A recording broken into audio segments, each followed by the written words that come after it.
Absolutely, it's a really good question. It's a question that is often asked: is this anecdotal or is it based on science? So, the research that I'm quoting has come from work that Dr Elaine Ingham has done, and Professor Graham Lancaster have done, and some work that the Rodale Institute have done in the US.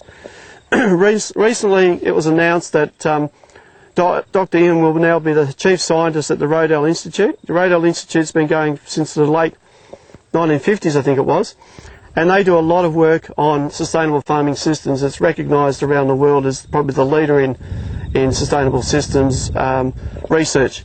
So we had Elaine Ingham down about 10 years ago to give a talk at Glenormston College. We had 100 people come from all over the southeast, actually, so I mean from Wagga through to South Australia.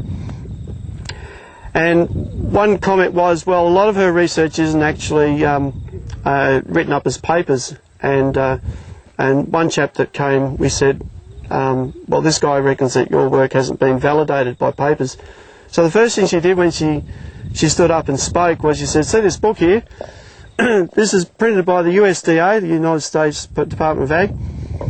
It is the #1 printed copy that they do, and I've written 8 of the 12 chapters in it. So if she couldn't back up her figures, she wouldn't have been asked to write 8 of the 12 chapters in that book, and it's the biggest publication they have.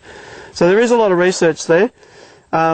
She hasn't done as much in recent years because she's been on the speaking circuit a lot more, but she's hoping to change that now by being the chief scientist at the Rodale Institute.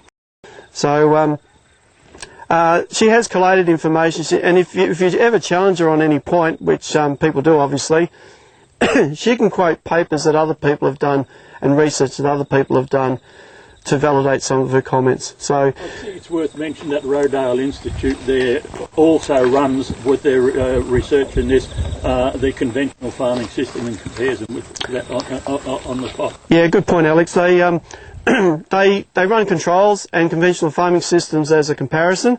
So the Rodale Institute is world renowned for being a very reputable crowd, and she's now their chief scientist as of I think it was November. I think she took over. Is that right, Helen? Would that be about right? I thought it was after that. After that, maybe it's after that. Yeah. So to give you another idea, Monsanto used to try to discredit her for a long time because a lot of things she was saying weren't in their best interest, and in the finish they now use her labs to do a lot of their research, so they did a backflip too. She's addressed the United Nations on 2 occasions on genetically modified foods, so she's held in very high regard in a lot of circles in the US, has labs around the world including Australia.